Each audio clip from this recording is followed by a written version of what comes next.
자, 오늘 함께 나누실 말씀 사사기 6장 36절에서 40절까지의 말씀을 우리 같이 한번 천천히 읽겠습니다. 시작. 기드온이 하나님께 여쭈되 주께서 이미 말씀하신 같이 내 손으로 이스라엘을 구원하시려거든 보소서 내가 양털 한 뭉치를 타작마당에 두리니 만일 이슬이 양털에만 있고 주변 땅은 마르면 주께서 이미 말씀하신 같이 내 손으로 이스라엘을 구원하실 줄을 내가 알겠나이다 하였더니 그대로 된지라. 이튿날 기드온이 일찍 일어나서 양털을 가져다가 그 양털에서 이슬을 짜니 물이 그릇에 가득하더라. 기드온이 또 하나님께 여쭈되 주여 내게 노하지 마옵소서. 내가 이번만 말하리이다. 구하옵나니 내게 이번만 양털로 시험하게 하소서. 원하건대 양털만 마르고 그 주변 땅에는 다 이슬이 있게 하옵소서 하였더니 그 밤에 하나님이 그대로 행하시니 곧 양털만 마르고 그 주변 땅에는 다 이슬이 있었더라.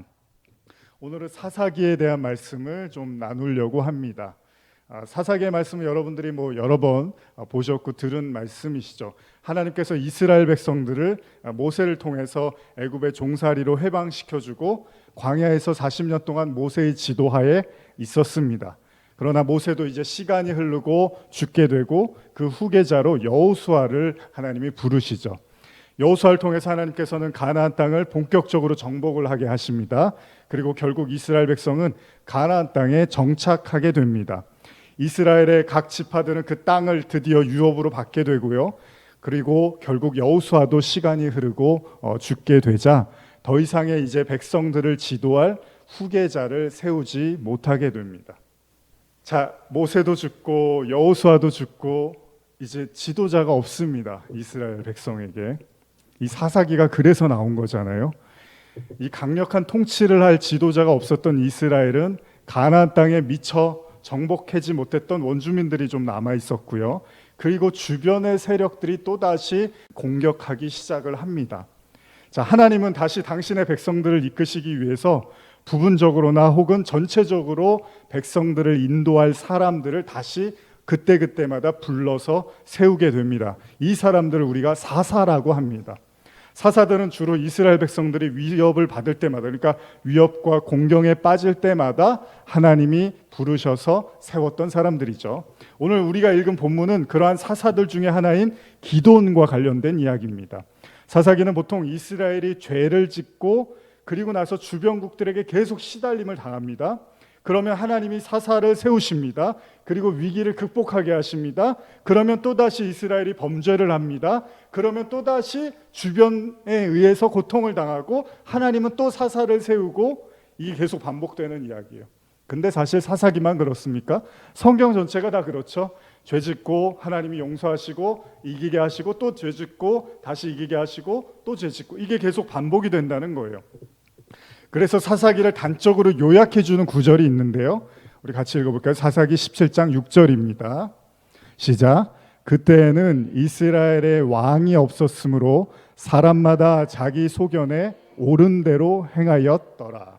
이게 사사기의 내용을 단적으로 이야기해 주는 내용인데요. 그러니까 강력한 지도자가 없다 보니까 사람들이 자기 생각대로 이렇게 행동을 했다는 거예요. 그리고 그런 결과물이 결국 나중에는 우상 숭배로 이어졌다는 겁니다.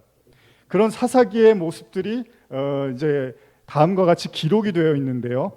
사사기 2장 18절 19절입니다. 이건 제가 읽어드릴게요. 여호와께서 그들을 위해서 사사들을 세우실 때 그 사사와 함께 하셨고 그 사사가 사는 날 동안에는 여호와께서 그들을 대적의 손에서 구원하셨으니 이는 그들이 대적에게 압박과 괴롭게 함을 받아 슬피 부르짖음으로 여호와께서 뜻을 돌이키셨음이거늘 그 사사가 죽은 후에는 그들이 돌이켜 그들의 조상보다 더욱 타락하여 다른 신들을 따라 섬기며 그들에게 절하고 그들의 행위와 패역한 길을 그치지 아니하였으므로. 지도자가 있을 때는 잠잠합니다. 백성들의 죄악이 지도자가 죽고 사라지고 강한 지도력을 보이는 사람이 나타나지 않으면 다시 죄는 강해지고 그리고 우상 숭배에 빠지게 된다는 겁니다. 자, 하나님께서 기드온을 불러내신 이유도 그 이유 중에 크게 다르지 않다는 거죠. 자, 사사기 6장 1절에서 4절을 보면 하나님이 당시에 사사 기드온을 부를 때의 상황을 이야기해 주고 있는데요. 이건 제가 읽어드릴게요. PPT는 준비되지 않았습니다. 이스라엘 자손이 또 여호와의 목전에 악을 행하였으므로 여호와께서 7년 동안 그들을 미디안의 손에 넘겨주시니 미디안의 손이 이스라엘을 이긴지라. 이스라엘 자손이 미디안으로 말미암아 산에서 웅덩이와 굴과 산성을 자기들을 위하여 만들었으며 이스라엘이 파종한 때면 미디안과 아말렉과 동방 사람들이 치러 올라와서 진을 치고 가사에 이르도록 토지 소산을 덜하여 멸하여 이스라엘 가운데 먹을 것을 남겨두지 아니하며 양이나 소나 나귀도 남기지 아니하니. 자, 이스라엘 백성들이 죄악 가운데 있었고 그 죄가 일어날 때마다 주변국들이 아주 씨를 말려버리는 거예요. 뭐 농사를 지으면 농사를 못 짓게 방해를 하고 또 가축이나 이런 것도 다 가져가서 하나도 먹을 것이 없게 만들었다는 거예요, 이스라엘 백성들에게. 자, 이스라엘 백성들은 죄악 가운데 있었고 그들은 모세가 도망쳤던, 여러분 미디안이라는 데가 모세가 애굽에서 도망친 곳이잖아요. 그 미디안에 있는 사람들과 아울러서 또 아말렉이라는 사람들이 같이 힘을 합해서 이스라엘을 계속 괴롭히기 시작했습니다. 자, 그러다 보니까 그들의 삶이 고되고 힘들어집니다. 제가 읽어드린 6장 2절 말씀처럼 산과 굴에서 이제 몰래 숨어서 살아야 되는 지경에 이르게 되고 씨를 뿌리고 농사를 지으려고 하면 수시로 와서 다 뺏어가 버리는 거예요. 그들의 공격에 이제 이스라엘 사람들이 매우 가난해집니다. 먹을 것도 없고 소유도 없고 그냥 다 사라지고 마는 거예요. 그들은 애굽에서 종살이할 때처럼 또다시 하나님께 기도를 합니다.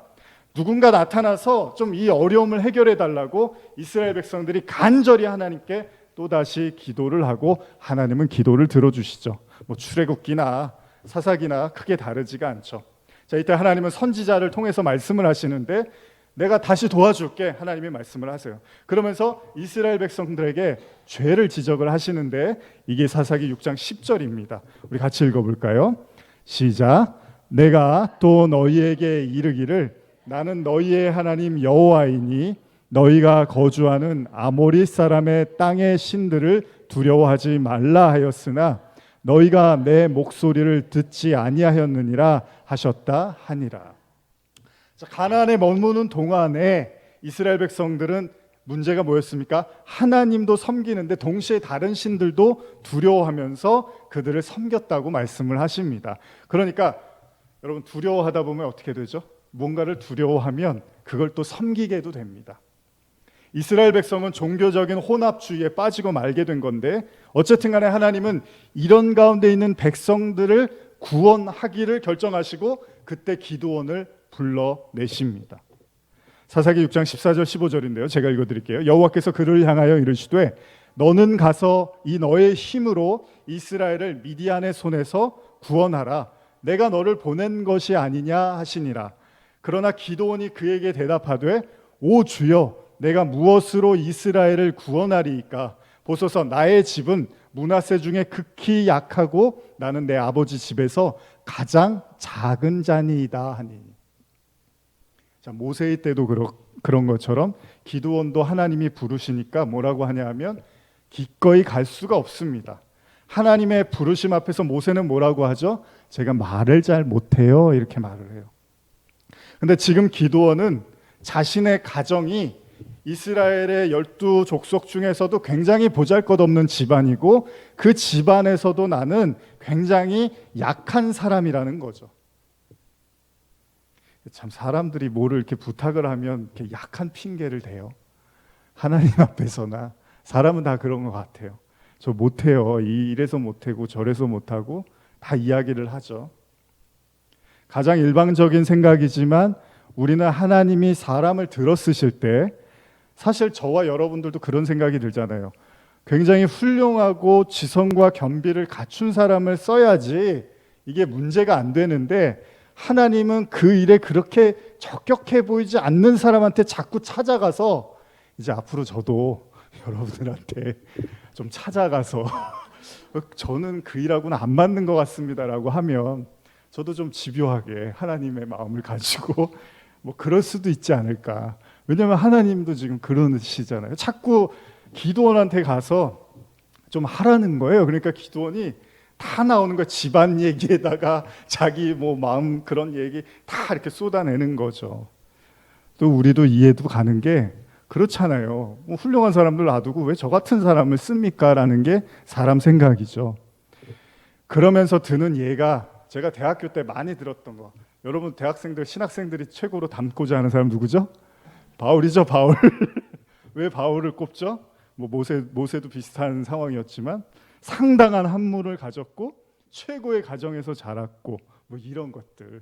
아주 똑똑하고 아주 그 예수만 믿으면 그냥 이제 완벽한 사람 뭐 이렇게 생각을 하는 거예요. 그런데 성경에는 그렇지 않은 경우들이 훨씬 더 많습니다.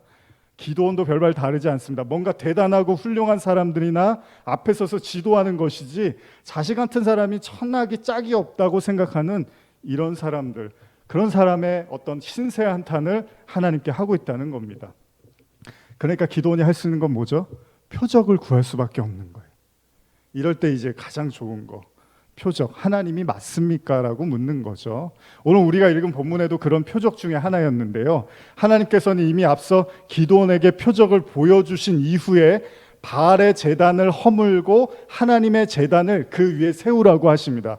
그러니까 당시에 그 바알이라는 우상 숭배가 성행을 했는데 지금 하나님이 기드온한테 가서 그 제단을 무너뜨리고 거기다가 하나님의 제단을 세우라는 죽을 짓을 하라는 거예요. 쉽게 말하면. 기드온을 한밤중에 이제 이 말씀을 듣고 사실 이걸 따라갑니다. 기드온이 해요. 그리고 사람들이 발칵 뒤집힙니다. 이제 기드온은 하나님의 전쟁을 준비해야 되는 상황에 이르게 되고 그런 불안한 마음이, 극도의 불안함이 기드온이 다시 하나님께 표적을 구하게 되는 계기가 되는 거죠. 그러면서 기드온이 뭐라고 하냐면 아까 여러분들 읽으신 본문인데요. 사사기 6장 37절입니다. 보소서 내가 양털 한 뭉치를 타작 마당에 두리니 만일 이슬이 양털에만 있고 주변 땅은 마르면 주께서 말씀하신 같이 내 손으로 이스라엘을 구원하실 줄을 내가 알겠나이다 하였더니. 재미있는 걸 요청을 합니다. 양털을 한번, 지금 솜 같은 거잖아요. 양털 한 뭉치를 마당에다가 이렇게 두고서 이 양털에만 물이 적시고 밖에는 그냥 다 말라 있으면 제가 하나님인 줄 알겠습니다라고 이렇게 이야기를 합니다. 그러자 38절에 그대로 된지라 이튿날 기드온이 일어나서 양털을 가져다가 그 양털에서 이슬을 짜니 물이 그릇에 가득했다라고 기록이 되어 있습니다. 자, 기드온은 또다시 반대로 요청을 합니다. 이번에는 주변에는 땅이 적어져 있고 양털만 말라 있으면 하나님인 줄 믿겠습니다라고 이야기를 합니다. 왜 그러냐면 당시에 그 근동 지방은 비가 많이 내리지는 않습니다. 그러나 밤에 이슬이 굉장히 많아요. 그러다 보니까 식물이 자라는 이유가 이슬 때문이었어요. 그러다 보니까 모든 곳에 이슬이 있는데 정말로 신기하게 솜털, 양털에는 적셔 있지가 않고 주변만 젖어 있고 또 반대로 양털은 젖어 있고 주변은 안 젖어 있고 이런 일이 일어나니까 이제 믿을 수밖에 없는 거죠. 40절에 보면 그 밤에 하나님이 그대로 행하시니 곧 양털만 마르고 그 주변 땅에는 다 이슬이 있었더라. 자, 이제 기드온이 하나님이라는 사실을 표적을 통해서 확인을 합니다. 뭔가 신기하고 기발한 일이 일어나면 하나님께서 살아계실 거라고 믿고 싶었던 거죠. 아마도 저와 여러분도 그럴 때가 있습니다. 가끔 우리가 신앙생활을 하다 보면 어쩔 수 없이 수긍하고 받아들여야 될 때가 있습니다. 왜냐하면 현실적으로는 분명히 일어나기 힘든 일인데 정말 하나님이 하셨다고라고밖에는 설명이 안 되는 일들이 가끔 우리에게도 일어나고 결국 우리는 그걸 수긍하게 되는 거죠.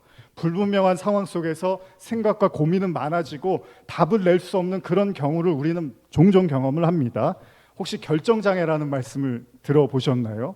인터넷 위키백과에 이렇게 기록되어 있는데요. 결정장애는 선택을 해야 하는 상황에서 쉽게 결정을 내리지 못하고 우왕좌왕하는 것을 말한다. 자, 물건 같은 걸 사려다 보면 종종 그런 일을 겪죠. 그런데 가만히 생각해 보면 그렇게 우왕좌왕하고 어떤 결정을 내리지 못하는 이유 중에 하나가 뭐죠? 여러분과 제가 잘 알죠? 우리에게 정말 이익이 되느냐는 거예요, 그게. 그러니까 그 결정이 자신에게 얼마나 큰 만족감을 줄 것인가에 대한 고민을 하게 되는 거죠. 그러니까 결정을 못 내리는 큰 이유 중에 하나는 그 결정이 내게 얼마나 이익을 줄 수 있느냐는 겁니다. 그래서 우리는 끝없이 덧셈을 하고 뺄셈을 하고 나눗셈을 하고 곱셈을 합니다. 그리고 어떤 답을 찾고자 부단히 애를 씁니다.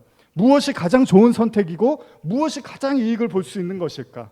결국 어떠한 결론을 내릴 수 없을 때 우리는 어떤 선택을 하죠? 네가 좀 결정해줘. 다른 사람들에게 그 결정권을 미루기도 합니다. 가끔 제가 지인들하고 밥을 먹으려고 하면 제 주변에는 대부분 저하고 비슷한 사람들이 많습니다. 무엇을 먹을까라고 물어보면 너 좋아하는 거 먹자. 그럼 저는 너 좋아하는 거 먹지. 서로 이러다가 30분, 1시간이 걸리는 거예요. 밥 먹는데 30분인데 고르는데 1시간 걸리는 거죠. 자, 그렇다고 해서 고민 시간이 길어진다고 해서 더욱더 바람직한 결론을 내리는 건 아닙니다. 고민에 지쳐버리다가 사람들은 그냥 아무거나 선택할 때도 있습니다. 나중에는 오히려 그렇게 긴 시간을 고민한 것에 대해서 후회를 하기도 하죠. 어떻게 고민을 멈추고 현명한 선택을 할 수 있을까? 결국 인간은 분명하고 확실한 것을 원한다는 거예요. 하나님이 기드온을 선택했을 때 기드온은 자기 약점을 이야기하죠. 다 그렇습니다. 집안도 별 볼 일 없고 그 집에서도 별 볼 일 없는 게 자신이라고 이야기를 합니다. 기드온은 백성의 지도자가 되고 싶지 않아서 그런 걸까요? 하나님이 뭔가 영웅과 같은 훌륭한 지도자로 세우겠다고 지금 기드온을 부르셨는데 저는 그런 거는 하고 싶지 않습니다라는 생각에서 그랬을까요? 아니면 되고는 싶은데 자기는 그럴 만한 그릇이 못 된다고 생각하는 것일까요? 그는 하나님의 부르심에서 확신을 얻고 싶습니다. 그래서 일단 하나님께 기적은 요구합니다. 자, 그럼에도 하나님도 기드온을 선택할 때 그럼 반대로 고민하셨을까요? 기드온의 형편을 무엇보다 잘 아는 분이 하나님입니다. 근데 왜 하나님은 그런 나약하고 스스로도 별로 자존감도 높지 않은 그런 기드온한테 찾아갔었을까요? 모세처럼 다윗처럼 기드온에게는 그런 늠름함이 별로 없습니다. 그런 스펙이 없어요. 그런 어떤 백그라운드가 없단 말이죠. 왕실에서 자라지도 않았고 다윗처럼 돌을 잘 던지는 것도 아닙니다. 그런데 왜 하나님은 기드온을 찾아가셨을까요? 이 기적의 사건 이후에 성경은 미디안과 아말렉과의 전쟁에 참여할 자를 선발하는 장면이 나옵니다. 또 여기서 하나님이 이해할 수 없는 말씀을 하시는데, 자, 이제 기드온을 중심으로 해서 이제 드디어 이스라엘을 괴롭혔던 미디안과 아말렉에게 전쟁을 선포하시고 이제 기드온을 통해서 그 일들을 하시려고 하는데, 문제가 뭐냐 하면 당시에 모인 이스라엘 백성들이 32,000명이었습니다. 그런데 하나님이 또 이상한 행동을 하시는 거죠. 300명만 빼고 다 집으로 돌려보냅니다. 이게 이유가 뭘까요? 오늘 한번 매주 그렇지만 오늘도 한번 잘 생각해 보세요. 왜 자꾸 하나님은 이렇게 사람을 힘들게 하는 그런 선택을 우리에게 주실까요? 사사기 7장 2절 한번 같이 읽어볼까요? 사사기 7장 2절입니다. 시작. 여호와께서 기드온에게 이르시되 너를 따르는 백성이 너무 많은즉 내가 그들의 손에 미디안 사람을 넘겨주지 아니하리니 이는 이스라엘이 나를 거슬려 스스로 자랑하기를 내 손이 나를 구원하였다 할까 함이니라. 오늘 설교의 핵심 구절입니다. 하나님이 지금 말씀하시죠. 하나님의 말씀은 하나님이 지금 강조하고 있는 건 이기고 지는 것에 대한 이야기가 아니라는 겁니다. 전쟁의 목적이 뭐죠? 당연히 이기는 거잖아요. 그런데 자세히 이 말씀을 보면 그런 의미가 아니에요. 현대어로 제가 한 번 더 읽어드릴게요. 여호와께서 기드온에게 이르셨다. 기드온아, 너를 따르는 민병대가 너무 많다. 그래서 내가 미디안 사람을 그 민병대의 손에 넘겨주지 않겠다. 만일 내가 미디안 사람을 너희 민병대의 손에 넘겨준다면 이스라엘 민병대가 이길 것이 뻔하지 않느냐. 그러면 자기들이 싸움을 잘해서 이긴 줄 알고 하늘 무서운 줄도 모를 것이 아니냐. 잘 생각해 보면 막강한 수치로 적군과 싸워서 확실하게 이기고 제압을 하는 게 전쟁의 목적이잖아요. 그런데 하나님은 그렇게 해서 이기면 뻔하게 이기는 건데 뭐 그렇게 하느냐라고 말씀을 하시는 거예요. 그래서 하나님이 택하신 방법은 사람들을 다 돌려보내고 절대로 이길 수 없는 300명만 가지고 전쟁을 치르시겠다는 거죠. 이게 웬 말입니까? 하나님의 목적은 이기게 하는 게 다가 아니라는 거예요. 잘못되게 이기는 것이라면 하나님한테는 별로 중요한 일이 아니라는 겁니다.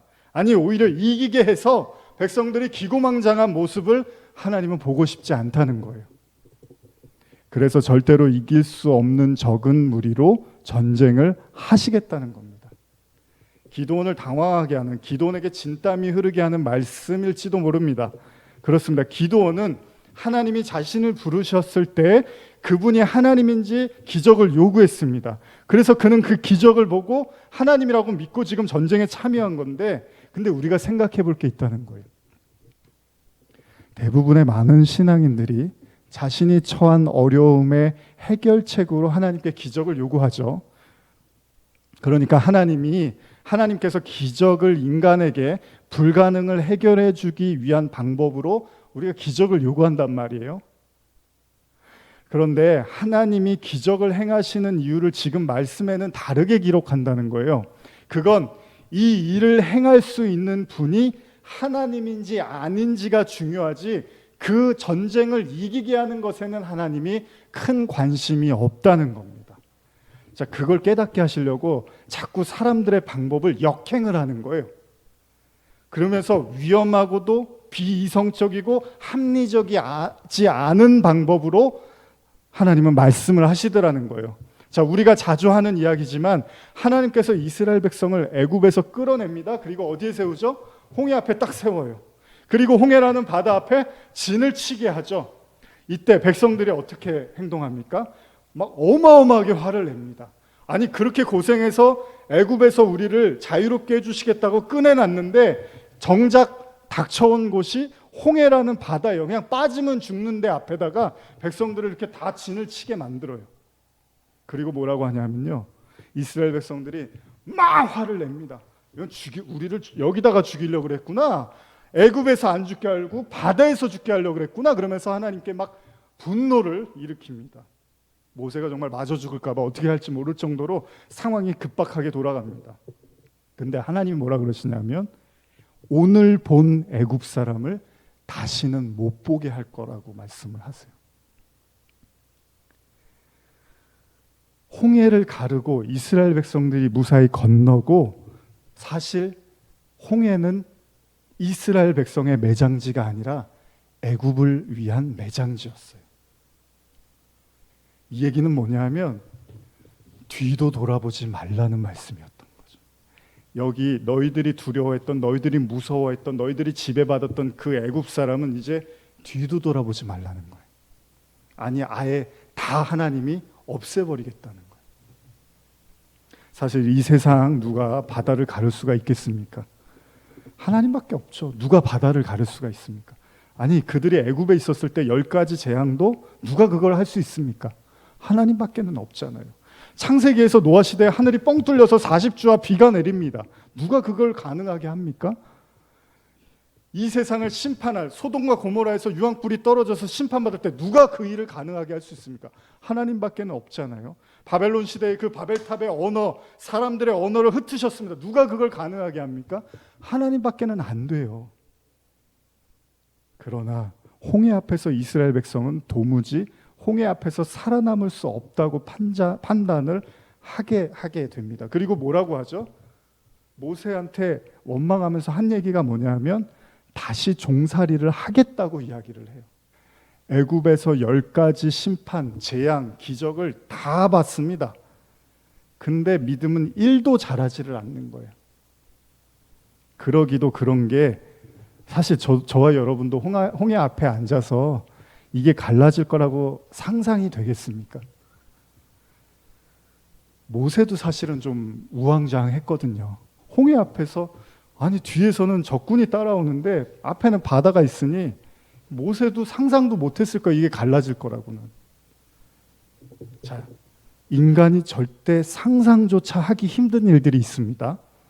우리는 어느 정도 기적을 바랍니다. 저도 그렇고 여러분도. 아까 제가 뭐 꿈 얘기도 했지만 신기하죠, 그런 일들이 일어나면. 그런데 홍해가 갈라진다는 상상은 인간이 할 수 있는 상상도 어렵죠. 그런 상상하기가. 뭐 여리고성이 돌고 함성을 질렀더니 무너진다, 이런 것들은 우리가 좀 받아들이기가 어렵잖아요. 이런 사람은 우리는 미친 사람이라고 하죠. 홍해가 갈라질 거야, 여리고성이 무너질 거야, 이런 얘기하면 미친 사람이라고 하죠. 지난 수요일 날 제가 그런 말씀 나눴는데 천국하고 지옥이 있는 걸 진짜 아는 사람이 맨정신으로 살 수 있겠습니까? 제가 그런 말씀을 드렸는데 맨정신으로 못 살죠. 진짜 영원한 죽음과 영원한 생명이 있다는 걸 아는 사람은 절대 맨정신으로 살 수가 없습니다. 그래서 사도 바울이 마지막에 들은 얘기가 뭐죠? 미쳤구나 얘기. 예수님이 말씀하십니다. 마가복음 11장 23절 시작. 내가 진실로 너희에게 이르노니 누구든지 이 산더러 들리어 바다에 던져지라 하며 그 말하는 것이 이루어질 줄 믿고 마음에 의심하지 아니하면 그대로 되리라. 자, 여러분 중에 혹시 산이 들려서 바다에 빠진 걸 본 적이 있습니까? 그런데 우리는 노아의 시대의 이야기를 통해서 그건 못 봤지만 그 이야기는 알고 있습니다. 비가 너무 많이 와서 산이 잠긴 거는 알고 있습니다. 근데 성경은 지금 예수님이 마음에 의심하지 않고 그대로 된대요. 믿으면. 근데 그런 일들이 여러분들한테 얼마나 많이 일어났습니까? 아니 많이는 고사하고 어떤 분들은 지금 한 번만 좀 일어났으면 좋겠다는 생각을 하시는 분들도 계시겠죠. 자, 오늘 우리가 본 기드온의 기적. 양털 뭉치가 마당에 놓여 있고 양털 뭉치만 이슬에 젖었고 마당은 마른 땅이 되었습니다. 자, 전체를 거스르는 하나. 전체는 모든 같은 조건에 있는데 단 하나만 다른 조건에 있습니다. 성경은 이런 비슷한 경우를 출애굽기에도 언급하는데 바로 고센 땅이라는 이야기를 들어보셨습니까? 이게 뭐냐면 애굽의 왕 바로의 고집으로 이스라엘 백성들을 놔주지를 않자 하나님이 애굽을 심판할 때 나온 얘기인데요. 제가 읽어드릴게요. 출애굽기 8장 21절부터인데 내가 만일 내 백성을 보내지 아니하면 내가 너와 내 신하와 내 백성과 내 집들의 파리떼를 보내리니 애굽 사람의 집집에 파리떼가 가득할 것이며 그들이 사는 땅에도 그러하리라. 그날에 나는 내 백성이 거주하는 고센 땅을 구별하여 그곳에는 파리가 없게 하리니 이로 말미암아 이 땅에서 내가 여호와인 줄을 내가 알게 될 것이라. 내가 내 백성과 내 백성 사이를 구별하리니 내일 이 표징이 있으리라 하셨다 하라 하시고, 하나님께서는 이런 표적 가운데서도 또 다른 표적을 일으키신다는 거예요. 그러니까 하나님이 그 표적을 일으키시는 가장 큰 이유는 이 기적을 행하시는 분이 하나님이라는 사실을 알게 하고, 그래서 다른 곳은 다 심판을 받고 하나님의 백성만 멀쩡하게 놔두시겠다는 거예요. 예를 들면 모두가 다 망하는데 나 혼자만 잘 된다거나, 아니면 모두가 다 실패를 하는데 나 혼자만 성공한다거나, 그러니까 보편적이지 않은 하나님의 백성만 다른 상황에 처하게 하시겠다는 거예요. 물론 이것은 반대로도 이해를 할 수 있다는 거예요. 모두가 다 흥하는데 나만 망하고 모두가 다 성공하는데 나만 실패한다라는 거예요. 핵심은 뭡니까? 하나님께서 하나님의 백성과 아닌 사람들을 현실을 통해서 구분해 내시겠다는 거죠. 그러니까 분명한 것은 그리스도인의 삶의 방식은 세상 사람들이 생각하는 그것과는 다르게 하시겠다는 거예요. 수만의 적군과 싸우는데 정작 3만 명을 보유하고 있었는데 하나님은 300명만 남겨두고 다 돌려보내라고 한다든지, 견고한 웅장한 여리고성을 무너뜨리기 위해서 그냥 주위만 돌라고 한다든지, 골리앗과 같은 거대한 장수를 보고서 돌멩이 몇 개 가지고 쓰러뜨리라고 하는, 이런 뭔가 상식적이지도 않고 현실적이지도 않은 일들이 성경에서는 계속 등장하고 있다는 거예요. 여러분 바꿔 생각해 보십시오. 오히려 하나님은 지금 현실을 더 어렵게 만들고 있다는 거예요.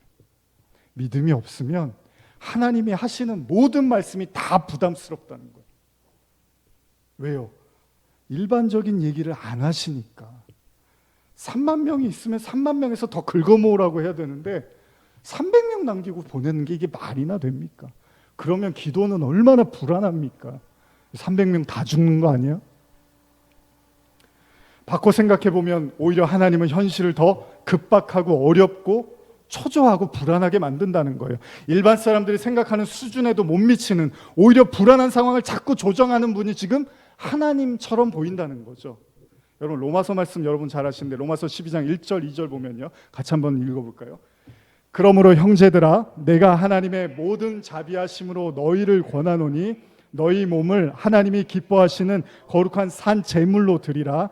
이는 너희가 드릴 영적 예배니라. 너희는 이 세대를 본받지 말고 오직 마음을 새롭게 함으로 변화를 받아 하나님의 선하시고 기뻐하시고 온전하신 뜻이 무엇인지 분별하도록 하라. 자, 잘 아시는 구절이죠. 현대어로 읽어드릴게요. 사랑하는 형제여, 여러분에게 부탁합니다. 여러분들의 몸을 거룩하게 하여 하나님께서 기뻐 받으실 산제물로 드리십시오.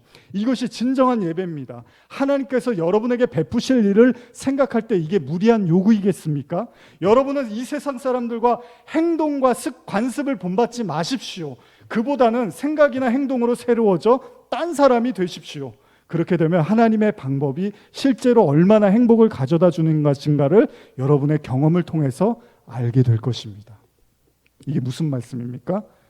하나님이 모두가 예스라고 하는데 혼자만 노라고 하고, 모두가 노라고 하는데 혼자만 예스라고 하시는 이유, 이건 하나님이 죄인들의 사고방식과 죄인들의 삶의 방식을 따르지 말라는 거예요. 다 아는 얘기 있잖아요. 모두가 다 아는 얘기, 하나님은 그 얘기를 부정하고 다른 얘기를 자꾸 한다는 거죠. 여러분, 이스라엘 백성들이 왜 무너졌습니까? 그들은 그렇게 힘든 광야 생활을 거쳐서 가나안 땅이라는 엄청난 축복의 땅에 들어왔는데 여전히 가나안 사람들을 무서워했다는 거예요. 그러다 보니까 나중에는 가나안 사람들이 섬기는 그 바알신도 또 같이 섬기고 있더라는 거예요. 무슨 이야기입니까? 저와 여러분이 구원받고 하나님이 사람이 되었다고 말하지만 여전히 우리는 세상 사람들이 부럽고 세상 사람들이 가진 것을 우리도 가지고자 간절히 소망하기도 한다는 거죠. 사사기가 우리에게 말해주고 있는 것은 하나님께서 그토록 오랫동안 이스라엘 백성을 돌보시고 보살펴 주셨지만 그들은 유일신 야훼 신앙에 대한 믿음과 자부심이 아니라 그 애굽에 있었을 때의 그 마음과 생각이 뼛속까지 세상을 두려워하고 섬기고자 하는 그 우상 숭배의 마음에서 벗어나지 못하고 있었다는 겁니다. 그래서 로마서에서 바울이 산 제사를 언급을 합니다. 여러분, 원래 재물은 완전히 죽어야 됩니다. 그런데 산 것과 죽은 것을 동시에 언급을 하죠. 살아있는 거하고 죽은 거는 동시에 언급이 안 됩니다. 그런데 산제사라는 표현을 쓴 건 뭐죠? 십자가 얘기하는 거죠. 뭐죠? 죽을 때 비로소 산 거라는 거죠. 어려운 말입니다. 그리고 그걸 영적 예배라고 표현을 합니다. 그러니까 예배는 그냥 이렇게 찬양하고 말씀 듣고 기도하다 가는 걸 예배라고 하지 않고 정말로 완전히 죽어지고 그 살아남을 경험하는 것을 영적 예배라고 하고 있습니다. 자, 이스라엘은 전쟁에서 이깁니다. 그러나 그들은 다시 원래의 상태로 돌아갑니다. 세상을 두려워하고 우상을 섬깁니다. 그러면 또 하나님이 전쟁을 이기게 해주십니다. 그러면 그들은 또다시 원상태로 돌아갑니다. 이게 사사기의 전체의 이야기입니다. 그렇다면 이스라엘 백성이 원하는 건 뭘까요? 자, 그들은 고통이 찾아올 때마다 심각하게 기도합니다. 그러면 하나님은 도와주십니다. 그러면 그들은 하나님을 다시 잊어버립니다. 그러면 계속 이 문제가 반복이 됩니다. 그러니까 하나님도 손을 못 쓰는 것처럼 보여요. 문제가 없고 살만해지면 하나님은 잊혀지고 고통이 찾아오면 하나님을 불러냅니다. 어쩌면 하나님이 당신의 백성을 고통스러울 때까지 차라리 기다리는 것 같다라는 느낌까지 받는 이유는 뭘까요? 그러니까 하나님이 먼저 나서지를 않고 찾을 때까지 가만히 계시는 것도 좀 이상하지 않나요? 여러분들이 부모님이나 또 선생님이라면 그 아이가 위험하면 그 위험을 차단해 줘야 되잖아요. 근데 아예 위험해서 다 당하고 괴로워하고 있을 때 그때 찾으면 가신다는 거예요. 자, 이런 얘기를 하고 있으니까 인간이 너무 단순합니다. 편안할 때는 적당히 하나님과 세상 신을 이렇게 섞어서 바알하고 같이 섬기다가 고난이 오면 또 하나님을 찾습니다. 하나님은 잊혀지다가 다시 생각나다가 다시 잊혀지다가 다시 생각납니다. 자, 사사기가 오늘 우리에게 주고자 하는 말씀은 뭘까요? 아니, 이렇게 반복된 행동을, 그냥 너무나 뻔하고 지루한 반복된 행동을 계속하고 있는 그 이스라엘 백성은 도대체 하나님에게 어떤 존재일까요? 지금 제가 오늘 읽은 본문을 중심으로 해서 하나님이 어떻게 그 적은 무리로 전쟁을 이기시는가를 선포하면서 우리도 그 지혜를 가지고 어려운 현실을 승리하자고 설교할 수도 있습니다. 그런데 오늘 말씀을 준비하면서 이런 생각을 해봤습니다. 알라딘의 요술램프의 요정 지니에게 당신의 소원이 뭐라고 물어봤는 것처럼 저도 한번 하나님께 물어보고 싶습니다. 어떻게 우리가 이길 수 있는 방법을 여러분에게 알려드리고 싶은 게 아니라 이렇게 반복하는 이 백성을 하나님은 도대체 어떻게 생각하십니까? 하나님에게 이스라엘 백성은 어떤 의미일까요?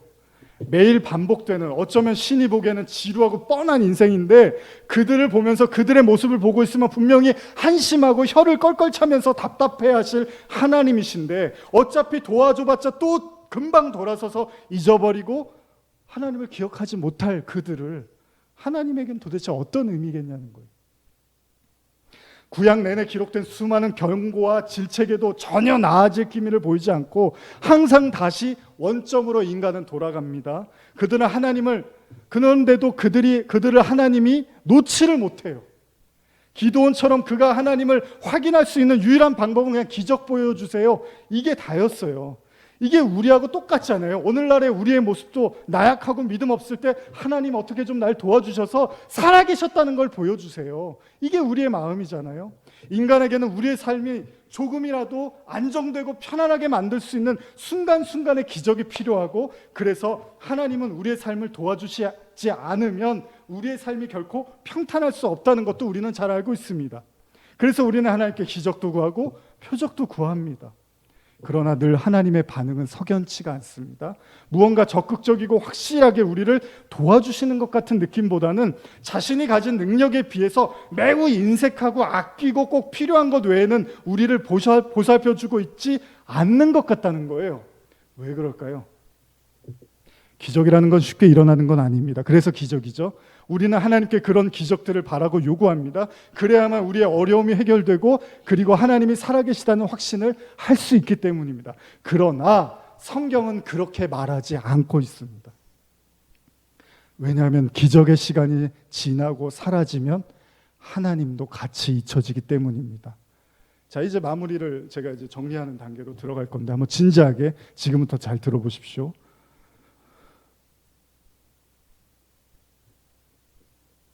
정말 진지하게 한번 생각해 보십시오.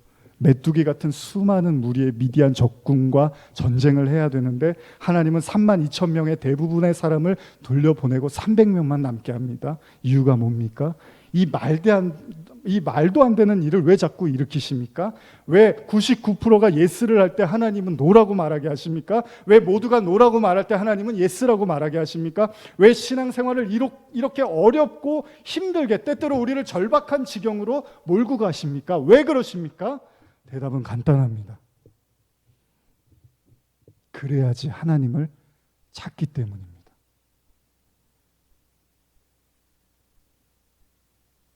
우리가 세상을 이기는 삶을 사는 것이 우리에게 기적이라면, 우리를 향한 하나님의 기적은 우리가 끝없이 하나님을 찾게 만드는 겁니다. 앞서서 말씀드렸지만 하나님은 우리가 전쟁에 이기는 것에 관심이 있는 게 아니라 여러분과 제가 끝없이 하나님을 찾는 것에만 더 관심이 있다는 겁니다. 자녀를 가진 대부분의 부모님들은 이렇게 말씀하십니다. 자녀들에게 큰 것 바라지 않는다고, 자주 못 봐도 좋으니까 본인들만 행복하게 살면 되는 거라고. 그런데 하나님은 그렇지가 않습니다.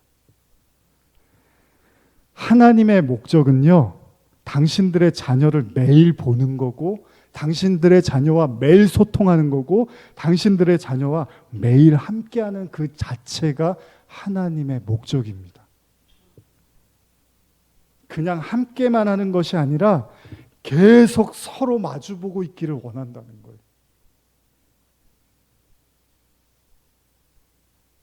사사기의 본질은 모세와 여호수아 같은 걸출한 지도자가 없어지면 이스라엘 백성들의 신앙이 식어져 간다는 것이 아니라, 하나님을 찾았던 지도자들이 사라지면 백성들도 더 이상 하나님을 안 찾는다는 거죠. 그래서 하나님이 택한 방법이 뭐냐면 고통입니다. 고통만이 인간으로 하여금 하나님을 찾게 만든다는 거예요. 여러분, 지난주에 나눈 요셉 이야기를 생각해 보시면 형들의 배신으로 요셉이 애굽의 종으로 팔려갔을 때도, 그리고 그가 누명 쓰고 감옥에 갔을 때 성경은 떡하니 형통이라는 말을 써버립니다. 잘 생각해 보십시오. 기가 막힌 현실, 요셉에게는 기가 막힌 현실이지만 그 기가 막힌 현실에서 하나님은 요셉을 독점할 수 있어서 좋았던 거예요.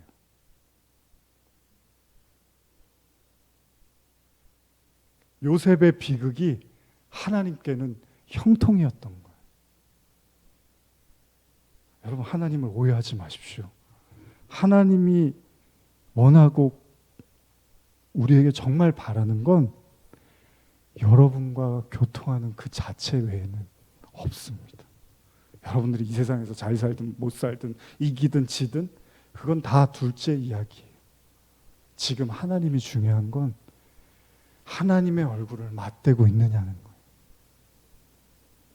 여러분, 결혼했는데 남편이 나가서 아무리 많은 좋은 걸 선물을 사다 주고 뭐 아무리 좋은 걸 해줘도 아내하고 말도 안 하고 얼굴도 안 쳐다보고 같이 있는 걸 불편해하면 좋은 남편 아니잖아요. 여러분들이 나가서 승승장구하고 간증을 하고 막 사람들한테 놀라운 얘기를 다 해도 하나님의 얼굴을 맞대고 있지 않으면 하나님한테는 아무 의미도 없다는 거예요. 그래서 나온 얘기가 나는 너를 도무지 알지 못하느니라 라고 나오는 거죠. 하나님의 뜻을 잘못 이해했던 거죠. 누가복음 5장 13절에서 16절 제가 읽어드릴게요. 같이 읽을까요? 시작. 예수께서 손을 내밀어 그에게 대시며 이르시되 내가 원하노니 깨끗함을 받으라 하신대 나병이 곧 떠나니라. 예수께서 그를 경고하시되 아무에게도 이르지 말고 가서 제사장에게 내 몸을 보이고 또 내가 깨끗하게 됨으로 인하여 모세가 명한 대로 예물을 드려 그들에게 입증하라 하셨더니 예수의 소문이 더욱 퍼짐에 수많은 무리가 말씀도 듣고 자기 병도 고침을 받고자 하여 모여오되 예수는 물러가사 한적한 곳에서 기도하시느니라.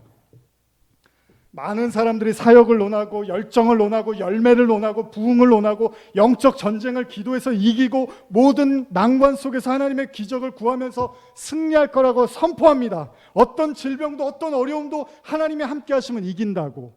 그런데 진짜 중요한 건 하나님은 그게 아닌 거예요. 하나님의 얼굴을 바라보는 거. 그 하나님을 의지하는 거. 아니, 그 하나님이 저와 여러분들에게 전부가 되는 거. 하나님이 우리에게 기적을 아끼시는 이유가 여기에 있습니다. 하나님은 우리에게 고난이 찾아올 때까지 기다리시는 이유가 여기에 있습니다. 왜 약한 자를 들어 쓰시는 줄 아십니까? 그래야지 하나님을 찾으니까요. 하나님은 이기는 거에 관심이 있는 게 아니라 우리가 하나님을 찾는 그 순간에 더 관심이 있다는 거예요. 아니, 그 시간이 하나님이 가장 기쁜 시간이라는 거예요. 그래서 성도의 환난은 하나님께 형통이라고 말한다는 거죠. 예전에 가정에서 그 교회 시작하고 이럴 때 주중에 뭐 성도가 3명, 4명 이랬으니까요. 할 일이 없으면 이제 학교에 가서 기도실에 가서 하루 종일 앉아 있는 거예요. 근데 그 시간이 가장 행복한 시간입니다. 모든 걸 다 끊어놓고 하나님만 볼 수 있다면, 아니, 하나님이 그 시간을 가장 행복해 하실 거예요. 혼자 있으면 우울한 게 아닙니다. 하나님이 계시는 겁니다.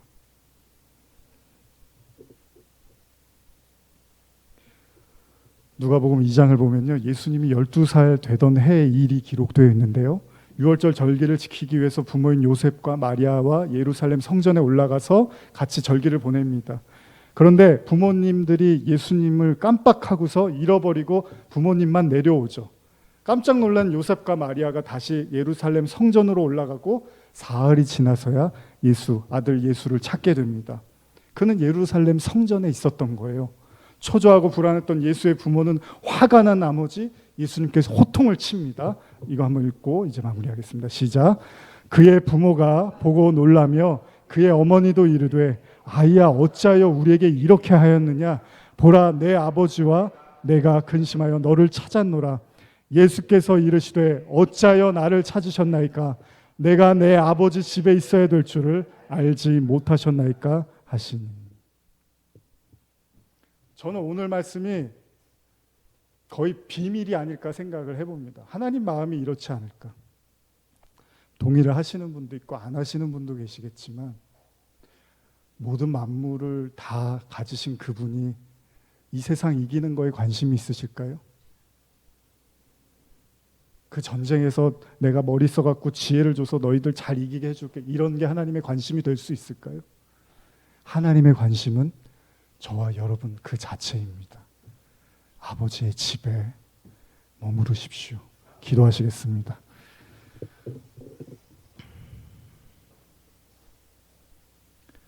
하나님이 애굽에서 이스라엘 백성들을 끌어낸 이유는 예배를 드리게 하려고 하셨다고 말씀하십니다. 알곡과 가라지는 여기서 갈릴 것입니다.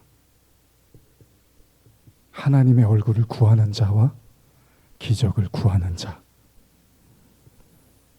오늘 우리는 하나님의 얼굴을 구하고 싶습니다. 예수님의 이름으로 기도드립니다. 아멘.